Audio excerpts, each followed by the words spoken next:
instead of just doing research and thinking about the past and very concrete examples of things that happened to then develop my work, what if I do this research, but I think about the future, projecting on what will be. And even though I was not dealing with architecture specifically, I'm always dealing with material remains or materiality. It's very present in the work. Thanks so much for joining me in conversation today. One recurring theme and interest in your work is architecture. Can you talk about how you got interested in architecture? The experience of living in Brasilia and the intellectual assessment of what that building of Brasilia meant within the history of Brazil are two very different experiences for me. Because Brasilia is my hometown. There is a lot of affect and personal histories that happen there that make the place be what I call home, or used to. Home now is LA. But at the same time, it opened up this space for me to later in my life question the main narrative that is used in the context of Brazilian history and development. How did you respond as an artist to thinking about the urban space and the architecture and the spatial layout of Brasilia? Like, what were some of your first works? Was it the White Marble Every Day and the Monument to Sacolândia? White Marble Every Day is a video that depicts this choreography. I find it really choreographic in the way that this crew of 3 maintenance workers clean the white marble floors outside the Supreme Court. The maintenance labor is the kind of labor that never ends.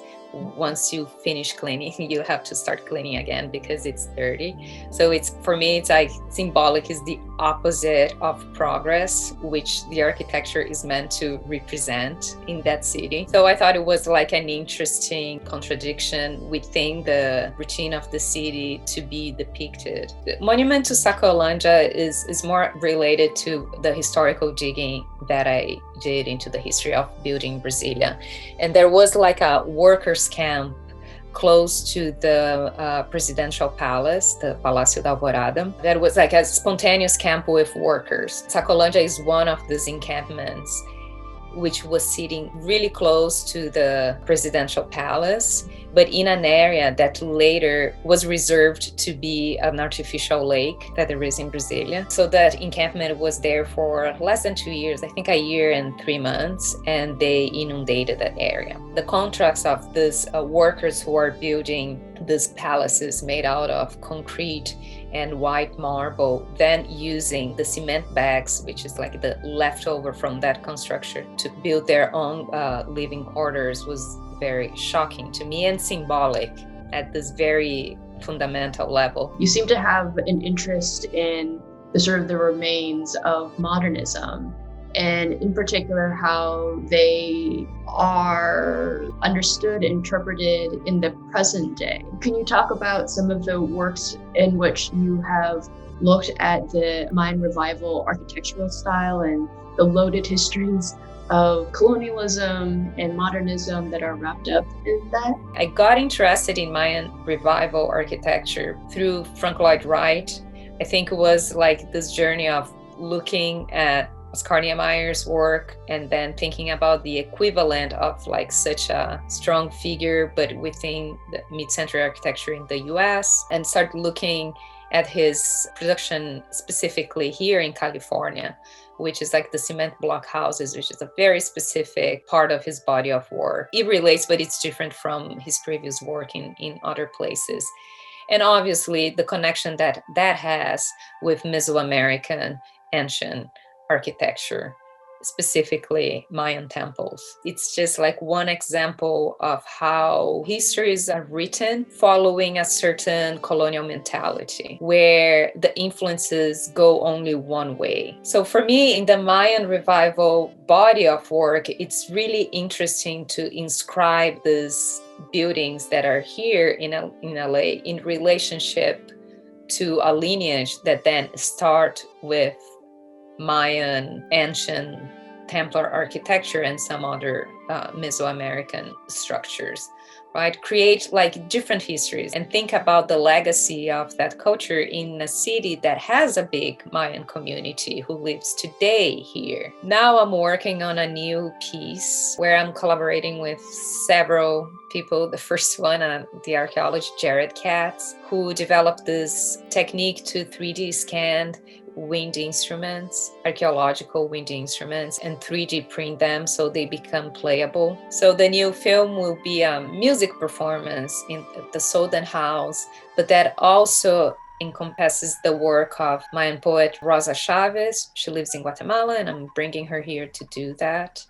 And painter Tohil Bernal, who lives in Riverside. In his work, he is relearning how to write the classical Mayan glyphs. It's interesting to me to look at these two other artists, Tohil and Rosa, and how they are excavating cultural references that belong to their own culture into their work, and how that is part of their process. In a way, it's what I'm doing with the history of the buildings, but they are doing within their practices with language. So that is incorporated in the film in order to unpack and make visible all the references that have been erased from those buildings that now are considered historical buildings. So they are not going to go away, and I think it's better for us to learn how to look at them from a different perspective. I was just thinking also about how you have this interest in the deep past in terms of ancient times,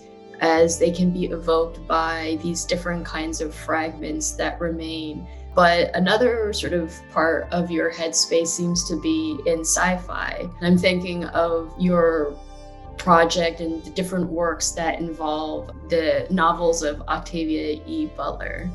Do you see that as related or sort of parallel, or how did that come about? It came about as part of the body of work on the Amazonia, where I was really interested in looking at the presence of industry in the Amazonian region and what that's doing to the landscape, to the communities there. But then I read these 3 novels where Octavia Butler used the Amazon as the place to start a new civilization of humans after we go through a nuclear war, basically. So it's very interesting how she uses a lot of indigenous, specific Inca references in her book to articulate who the aliens were, and thinking about the Amazon as the place where life starts again. Considering what we are going through with climate change, it becomes very poignant, very timely. It's like, yes, we are looking at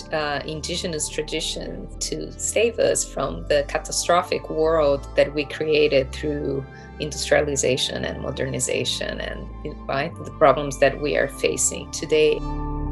Future Fossil is the exhibition that I did based on those novels. So I recycled my own plastic waste into this long core sample of the future. So really thinking about the material footprint that we, humanity, are living on Earth with all the trash that we are producing that there is no way to get rid of.